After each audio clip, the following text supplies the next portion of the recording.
Hello guys, welcome to my channel. तो इस video में हम लोग क्लास 10th का चैप्टर नंबर 5 अर्थमेटिक प्रोग्रेशन का एक्सरसाइज 5.1 का सारा क्वेश्चन डिस्कस करने जा रहे हैं।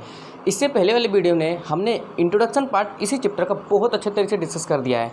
अगर आपने इंट्रोडक्शन पार्ट नहीं देखा है तो पहले आप इंट्रोडक्शन पार्ट देख लीजिएगा, क्योंकि उसमें सारा कंसेप्ट बता दिया गया। पहले आप सारा कंसेप्ट सीखिएगा, आफ्टर दैट इस वीडियो को देखिएगा। तो चलिए हम लोग वीडियो को स्टार्ट करते हैं। हाँ, तो देखिए क्वेश्चन नंबर पहला में हमारे पास 4 प्रॉब्लम दिया हुआ है और चारों प्रॉब्लम पूछ रहा है क्या कि which of the following make the arithmetic progression and Y.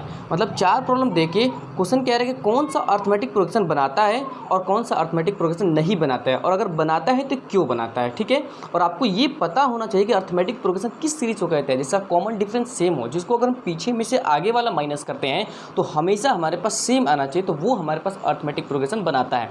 ये जो हमारे पास प्रॉब्लम है इसको पहले हम एक सीरीज के फॉर्म में कन्वर्ट्स करेंगे और उसके बाद चेक कर लेंगे हम कॉमन डिफरेंस को और देखेंगे कि हमारे पास वो अर्थमेटिक प्रोग्रेशन बनता है या नहीं बनता है। तो चलिए हम लोग वीडियो को स्टार्ट करते हैं। देखिए क्वेश्चन नंबर पहला क्या कह रहा है, द टैक्सी फेयर, फेयर मतलब होता है किराया, आफ्टर ईच किलोमीटर्स। आपके बोर्ड पे क्वेश्चन दिख रहा होगा, आपके जो स्क्रीन है उस पर क्वेश्चन दिख रहेगा, पहले आप भी क्वेश्चन पढ़ना चालू कर दीजिए। देखिए बोला the taxi fare after each kilometres when the fair is 15 rupees for the first kilometre and 8 rupees for the additional kilometre.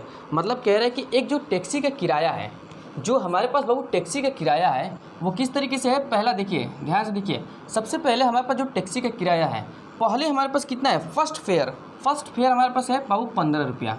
15 रुपया जो है हमारे पास फर्स्ट में है। आगे एडिशनल किलोमीटर्स, अगर हम हर किलोमीटर एडिशनल बढ़ते हैं तो 8-8 रुपये के हिसाब से हर किलोमीटर का बढ़ाएगा। तो पहले 15 रुपया है और 8 रुपये बढ़ेगा तो हो जाएगा हमारे पास 23 रुपया। 15 में 8 को जोड़ दीजिएगा, ठीक है, 23 रुपया हो जाएगा। फिर नेक्स्ट अगर 1 किलोमीटर हम जाएंगे तो उसी तरीके से 8 रुपया और जोड़ दीजिए तो हो जाएगा हमारे पास बाबू 31 रुपया। इसी तरीके से हमारे पास हमेशा 8-8 रुपये बढ़ता हुआ जा रहा है। तो फिर बताइए ये जो अर्थमेटिक प्रोग्रेशन का जो सीरीज बना है, ये जो हमारे पास सीरीज बना है ये एपी है कि नहीं है। चुपचाप से आप माइनस कर दीजिए। देखिए पीछे वाले में से आगे वालों को माइनस करते हैं। इसका मतलब ध्यान से देखिए, इसको A1 कहते हैं, इसको A2 कहते हैं, इसको A3 कहते हैं। तो ध्यान से देखिए, पहले A2 माइनस A1 करते हैं। तो A2 माइनस A1 करते हैं 23 माइनस का 15, 23 माइनस का 15 तो कितना आता है बाबू हमारे पास, 23 माइनस का 15 करते हैं तो हमारे पास आता है 8 रुपया। सेम उसी तरीके से अगर हम A3 माइनस A2 करते हैं तो कितना आता है हमारे पास, 31 माइनस का अगर हम 23 करते हैं तो कितना आता है, 8 रुपया। इसका मतलब साफ आपको पता चल गया कि जब हम A2 माइनस का A1 कर रहे हैं तो वो बराबर हो रहा है हमारे पास A3 माइनस का A2 का। जब A2 माइनस A1 कर रहे हैं तो A3 माइनस A2 का बराबर हो रहा है, और जब बराबर हो तो ये AP बना रहा है। तो बस चुपचाप से लिख दीजिएगा दिस फॉर्म एंड AP, ये AP बनाता है। रीज़न पूछा वाई तो लिखिएगा because common difference is same. Common difference same है इसलिए हमारे पास एक AP का सीरीज बनाता है। ठीक है, चलिए आगे हम क्वेश्चन नंबर 2 को डिस्कस करते हैं। हाँ, तो चलिए क्वेश्चन नंबर 2 देखिए, बोल रहा है क्या, the amount of air present in a cylinder, यानी कि कोई सिलेंडर है उसमें जैसे हम एयर भर रहे हैं, क्या कह रहा है, when A vacuum pump removes 1/4 of the air remaining in the cylinder. मतलब क्या कह रहा है कि जो भी अमाउंट ऑफ एयर हमारे पास जो गैस सिलेंडर है उस सिलेंडर में जो एयर की अमाउंट भरा हुआ है, तो एक वैक्यूम पंप के द्वारा जो भी सिलेंडर भरा है उसका 1/4 हम हमेशा बाहर निकालते जा रहे हैं। ठीक है, तो फिर हमको बताना है क्या ये हमारे पास AP बनाएगी। तो चेक कर लेते हैं, कोई दिक्कत वाली बात नहीं है। सबसे पहले ध्यान से देखिए, हम मान लेते हैं कि ये दूसरा का हमारे पास फर्स्ट का, ये हमारे पास बाबू ये क्वेश्चन पहला ही है और फर्स्ट का सेकेंड पार्ट है। तो ध्यान से देखिए, हम मान लेते हैं कि let the amount of air present in cylinder is equal to 1। आप भी मान सकते हैं, A भी मान सकते हैं, X भी मान सकते हैं, कुछ भी मान सकते हैं। हमने 1 क्यों माना है, इससे थोड़ा सा ईजी बन जा रहा है। आप कुछ भी मान सकते हैं, ठीक है। तो हमने मान लिया कि जो सिलेंडर में एयर प्रेजेंट है वो कितना है बाबू, 1 है। ठीक है, अब ध्यान से देखिए, स्टार्टिंग में 1 है, अब क्या आ रहा है उसका 3/4 कम हो रहा है। तो ध्यान से देखिए, पहले में 1 था, पहले में क्या था बाबू, 1 था, अब इसमें से कम हो गया है कितना, 1 का 3/4 कम हो गया। क्या मतलब, मल्टीप्लाई 1 में से 1 का 3/4 कम हो गया तो कितना आएगा, 1 - 3/4। तो एलसीएम निकाले, 4 एकम 4 आएगा, माइनस का 3/4, तो 4 में से 3 जाएगा, 1/4 आ जाएगा। जब हम 1 का 3/4 घटा देते हैं तो हमारे पास 1/4 आ जाता है। ये घटाया क्यों जरा आपको पता है, क्योंकि कम हो रहा है। अब 1 का 3/4 मतलब 1 × 3/4 कम हो रहा है। ठीक है, यहाँ तक आपको एकदम क्लियर है कि 1/4 स्टार्टिंग में 1 से कितना हो गया बाबू, अब 1 से हमारे पास हो गया 1/4। अब ध्यान से देखिए, अब क्या हो रहा है, अब है हमारे पास 1/4 बचा है। अब 1/4 से हम घटा रहे हैं कितना, 1/4 का 3/4 घटा रहे हैं, मतलब 3/4 जितना भी बचा है ना उसका 3/4 घटाते जा रहे हैं हम लोग। ठीक है, देखिए ध्यान से, 1/4 है, माइनस 3 × 1 = 3, 4 × 4 = 16, एलसीएम लेंगे आप तो कितना आएगा, 16 आएगा। 4 से कितना बार हो जाएगा आपका, 4 बार में, अब 4 × 1 = 4, माइनस का 3, 4 में से 3 जाएगा, 1/में में कितना होगा 16, और 1/16 को हम लिख सकते हैं 1/4 का होल स्क्वायर। तो बचा हमारे पास यहाँ पे 1/4 बचा, यहाँ पे बचा हमारे पास 1/4 का होल स्क्वायर बचा।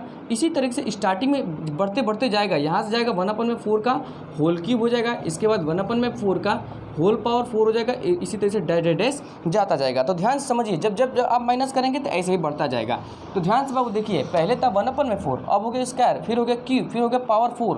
तो हमारे पास जब इसमें से इसको माइनस करेंगे तो हमेशा कॉमन डिफरेंस सेम नहीं आएगा, क्योंकि कॉमन डिफरेंस सेम कब आता है, जब हमारे पास सब बराबर होता है। लेकिन ध्यान से देखिए, यहाँ पावर न है जी, तब पावर है तो ये जब डिवाइड करेंगे तब सेम आएगा, जब हम डिवाइड करेंगे तब ना सेम आएगा। लेकिन यहाँ पे तो हमारे पास माइनस करने पर सेम नहीं आ रहा है, क्योंकि यहाँ स्क्वायर है, यहाँ स्क्वायर नहीं है, यहाँ क्यूब है लेकिन उससे कम है, तो सेम नहीं ना आएगा, तो हमेशा सेम नहीं आएगा। ठीक है, जब सेम नहीं आएगा तो ये हमारे पास एपी नहीं बनाएगा। तो बस आपको चुपचाप से क्या लिखना है, this is not form an AP, ये एपी नहीं बनाएगा। लिखना है रीजन क्या,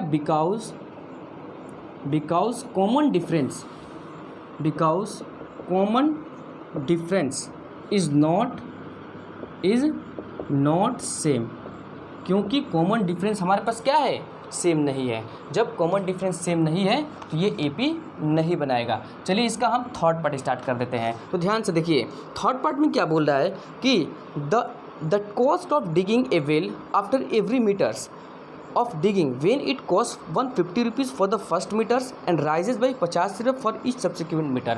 मतलब कोई हम गड्ढा खुंदवा रहे हैं, ठीक है, और पहले बार जब हम गड्ढा कर फर्स्ट मीटर के लिए, जब फर्स्ट मीटर के लिए हम गड्ढा खुनवा रहे हैं तो लग रहा है 150 रुपया, और आगे जैसे जैसे हम मीटर बढ़ाते जा रहे हैं तो हमारे पास लग रहा है 50 रुपये पर मीटर। तो पहले में 150 रुपये लगा, फिर 50 रुपये बढ़ता जा रहा है। तो ध्यान से देखिए, इसको पहले मिटाए थे हम, क्योंकि ये हमारे पास सेकेंड पार्ट था। अब इसका हम थर्ड पार्ट करते हैं। ध्यान से एकदम देखिएगा, एकदम क्लियरिफिकेशन से। सबसे पहले ध्यान से देखिए बाबू, ये हमारे पास पहला का क्या था, थर्ड पार्ट है।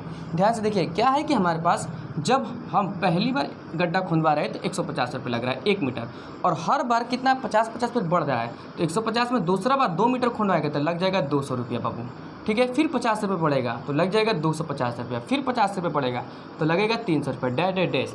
आपको साफ साफ दिख रहा है कि ये एपी बना रहा है कि नहीं बना रहा है, बिल्कुल बना रहा है, क्योंकि 200 में से 150 जाएगा बचेगा 50, 250 में से 200 जाएगा बचेगा 50, 300 में से 250 जाएगा बचेगा 50। ये एपी बना रहा है। बस आपको इसमें लिखना है ये एपी बनाएगा कि नहीं बनाएगा। ये एपी बना रहा है, लिखिए this form an AP because common difference is same, common difference same है इसीलिए। और फर्स्ट का एक लास्ट पार्ट बचा 4, इसको भी हम बहुत जल्दी से बहुत अच्छे तरीके से कर लेते हैं। तो ध्यान से देखिएगा आप, चलिए ध्यान से देखिए क्या बोल रहा है हमारे पास कि the amount of money in the account every years, मतलब क्या है क्या कि हम अकाउंट में हर साल कुछ पैसा डाल रहे हैं। बोल रहा है क्या, when 10,000 rupees is deposited at compound interest at 8% per annum। मतलब कह रहा है क्या कि जब हम स्टार्टिंग में 10,000 रुपये बैंक में डालें और रेट कंपाउंड इंटरेस्ट कितना मिल रहा है 8% के हिसाब से हमको इंटरेस्ट मिल रहा है, ब्याज मिल रहा है। जो अमाउंट ऑफ मनी हर साल एवरी ईयर हमारे पास मिलेगा, क्या वो एपी बनाएगा? अगर बनाएगा तो क्यों बनाएगा, नहीं बनाएगा तो क्यों नहीं बनाएगा। ध्यान से देखिए, सबसे पहले ध्यान से देखिए बाबू, हम पैसा कितना डाल रहे हैं, हम पैसा 10,000 रुपये डाल रहे हैं। हम पैसा कितना डाल रहे हैं बाबू, 10,000 रुपये डाल रहे हैं। 10,000 रुपये हमने पैसा डाल दिया। अब ध्यान से देखिए, दूसरे साल में कितना % के हिसाब से ब्याज मिलेगा। पहला साल में तो हमने 10,000 डाल दिया, दूसरे साल में ब्याज 8% के हिसाब से मिलेगा। मतलब 10,000 का 8% क्या होगा, तो हम जानते हैं कि हर नंबर अपने में 100% होगा, तो ये भी अपने आप में 100% है। 8% के हिसाब से ब्याज मिलेगा, मतलब होगा 108%। और परसेंटेज हटेगा तो नीचे आएगा हमारे पास 100। 2 जीरो से 2 जीरो कट गया तो 108 यहाँ पे आएगा, और ये कितना जीरो है, 2 जीरो है, तो 10,800 मिलेगा 8% के हिसाब से दूसरा साल में। अब तीसरा साल में अब इस पे ब्याज मिलेगा, क्योंकि कंपाउंड इंटरेस्ट है, ब्याज के ऊपर भी ब्याज मिलेगा, तो अमाउंट पे पूरा ब्याज मिलेगा। तो ध्यान से देखिए, 10,800 था हमारे पास पहले था, अब फिर 8% के हिसाब से ब्याज मिलेगा, मतलब 108%। परसेंट हटेगा तो नीचे आएगा बाबू हमारे पास कितना, 100 आएगा। 2 जीरो से 2 जीरो कट जाएगा, इन दोनों को मल्टीप्लाई करने पर 11,664 आ रहा है, तो 11,664। अब ध्यान से देखिए बाबू, जब हम इसमें से इसको माइनस करते हैं तो आता है 800 रुपया, जब हम इसमें से इसको माइनस करते हैं तो 800 रुपये नहीं आता है। इसका मतलब कि हमारे पास बाबू कॉमन डिफरेंस सेम नहीं है, इसको मिटा देते हैं। जब हमारे पास कॉमन डिफरेंस सेम नहीं है तो ये भी हमारे पास एपी नहीं बनाएगा, इसी तरह से ये बढ़ता जाएगा। तो बस लिखना है कि this is not form an AP because common difference is not same। Common difference same नहीं है, इसलिए हमारे पास एपी नहीं बनाएगी। बस आपको इस क्वेश्चन में बताना था कि कौन एपी बनाता है और कौन एपी नहीं बनाता है। तो आई होप कि वो क्वेश्चन नंबर पहला का चारों प्रॉब्लम बहुत अच्छे तरीके से समझ में आया होगा। चलिए हम लोग क्या करते हैं कि क्वेश्चन नंबर दूसरा को स्टार्ट कर देते हैं। हाँ, तो चलिए क्वेश्चन नंबर दूसरा देखिए। क्वेश्चन नंबर दूसरा में यहाँ पास a = d दिया है, फर्स्ट में भी, सेकेंड में भी, थर्ड में भी और फोर्थ में भी। और क्वेश्चन क्या बोला है कि आपको फर्स्ट 4 टर्म लिखना है। क्या लिखना है बाबू, फर्स्ट 4 टर्म्स। ध्यान से देखिए, कोई भी क्वेश्चन अगर a और d दे के आता है और कितना भी टर्म्स लिखने के लिए बोलता है, तो आपको ये पता होना चाहिए कि आपका general form of an AP क्या है। ध्यान से देखिए, फर्स्ट 4 टर्म्स लिखने के लिए आपको ये होना चाहिए, पहला a होता है, दूसरा a+d होता है, तीसरा a+2d होता है, चौथा a+3d होता है। 1 टर्म्स, 2 टर्म्स, 3 टर्म्स, 4 टर्म, बस हो गया फर्स्ट 4 टर्म्स। देखिए ध्यान से, इसका आंसर क्या आएगा, ध्यान से बाबू देखिए इसका आंसर क्या आएगा। हम इसको आपको बस दिखाने के लिए लिख दिया हूँ, ठीक है, इस तरीके से दिखाने के लिए लिख दिया। ये आपका general form of an AP होता है। देखिए सबसे पहले फर्स्ट टर्म्स a है तो मतलब कि 10 हो जाएगा। सेकेंड टर्म्स a+d है तो 10 और 10 दोनों को आपको जोड़ना पड़ेगा, तो हो जाएगा आपके पास 20। थर्ड टर्म्स आपके पास a+2d है, मतलब d में पहले 2 का मल्टीप्लाई कर दीजिए, 10 दूना 20 हो जाएगा, और 10 को जोड़ दीजिए तो हो जाएगा आपके पास 30। थर्ड टर्म्स में d में 3 का मल्टीप्लाई करिए तो 10 3 30 और 10 40, तो थर्ड टर्म्स हो जाएगा 40। बस ये फॉर्मूला अप्लाई करिए और आंसर निकाल लीजिए।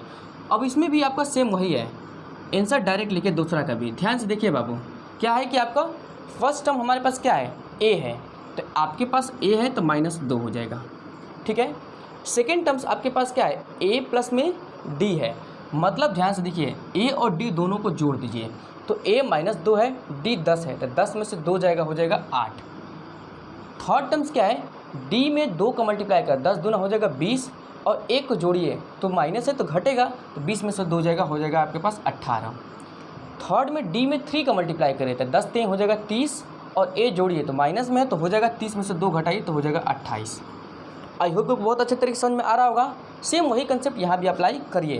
पहले a है, a आपके पास आंसर हो जाएगा 4, ये आंसर मैं डायरेक्ट करा रहा हूँ आपके पास।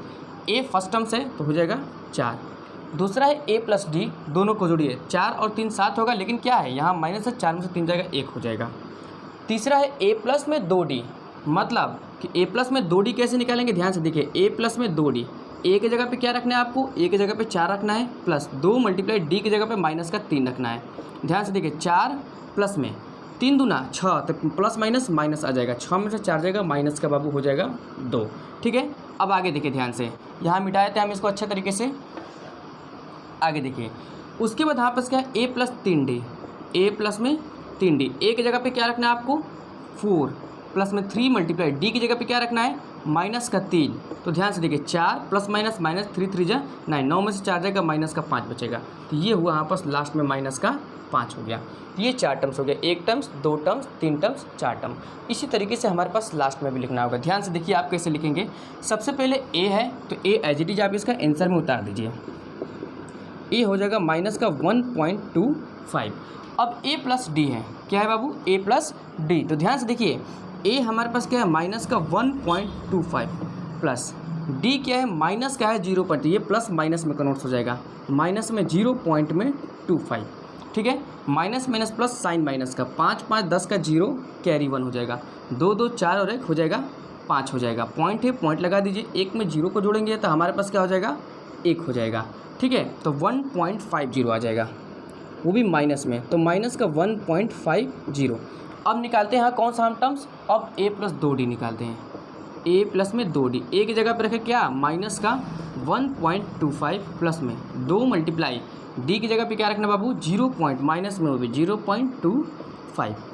तो क्या आएगा माइनस में 1.25 प्लस माइनस माइनस 2 का मल्टीप्लाई कर दीजिए तो कितना आ जाएगा 25 दूना 50 आ जाएगा, ठीक है। 2 नंबर के बाद पॉइंट है तो 2 नंबर के बाद पॉइंट लगा दीजिए, ठीक है। अब ध्यान से बाबू देखिए, ध्यान से क्या करना, minus minus plus sign minus कर लेगा, 5 में 0 को प्लस करिए 5 आ जाएगा, और देखिए 5 और 2 हो जाएगा 7। अब देखिए 1 में 0 को प्लस करेंगे तो 1 आ जाएगा, तो ये आएगा 1.75। तो आया यहाँ पास माइनस का 1.75। अब लास्ट वाला बच्चा यहाँ पास है a प्लस 3d निकालिए, क्योंकि 4 ही टर्म्स लिखना है। तो देखिए a प्लस में 3d, ये लास्ट वाला था। a की जगह पे क्या रखना है आपको, a की जगह पे रखना है माइनस का 1.25 प्लस 3 मल्टीप्लाई d की जगह पे क्या रखना है माइनस का 0.25। बस इसको सॉल्व कर लीजिए। देखिए माइनस का 1.25 प्लस माइनस माइनस 25 से 75 होता है कि नहीं होता है, 2 नंबर के बाद पॉइंट लगा दीजिए और दोनों को जोड़ दीजिए। माइनस का देखिए minus minus plus sign minus का लगता है, ठीक है। 5 5 10 का हो जाएगा 0 हासिल 1, 7 2 9 1 10 का 0 हासिल 1, ठीक है। अब देखिए 1 में 0 को प्लस करेंगे 1 आएगा 1 2 हासिल, तो 1.00 आ जाएगा। तो लिखिए 1.00 ये आ जाएगा, ठीक है। यहाँ तक आप मिटा दीजिए, ठीक है। तो आई होप कि आपको बहुत अच्छे तरीके से समझ में आएगा। एक बार फिर समझ लीजिए, कभी भी आपको 4 टर्म्स 5 टर्म्स लिखना होगा तो ये फॉर्मूला अप्लाई करिए, general form of an AP, a plus d, a plus 2d, a plus 3d, और ये a और d की वैल्यू दिया है तो बस इसके जगह पे आप बैठाते जाइए, ये 4 टर्म्स निकल गया। सेकंड में भी a और d की वैल्यू इसके जगह बैठाते जाइए, निकल जाएगा। थर्ड में भी वही और फोर्थ में भी वही बैठाते जाना है, सॉल्व करना है, आपका 4 टर्म्स निकल जाएगा। ज़्यादा बोलेगा ज़्यादा भी निकाल सकते हैं, ज़्यादा बोलेगा 5 टर्म 6 टर्म तो यहाँ बढ़ाते जाएंगे, 4d 5d करते जाएंगे हम। समझ में आ रहा है? तो अगर स्क्रीनशॉट लेना तो ले लीजिए, स्क्रीनशॉट ले लिया स्क्रीनशॉट। तो आई होप कि आपको एक्सरसाइज 5.1 का क्वेश्चन नंबर 1 और क्वेश्चन नंबर 2 बहुत अच्छे तरीके से समझ में आया है। और अगर आपको मेरा एक्सप्लेनेशन, मेरा एफर्ट पसंद आ रहा है तो प्लीज़ मेरे चैनल को लाइक शेयर एंड सब्सक्राइब कर दीजिएगा और ज़्यादा से ज़्यादा शेयर करिए ताकि हर बच्चे एक बेनिफिट उठा पाए। तो मिलता है आपसे नेक्स्ट वीडियो में, तब तक से thank you so much for love and support.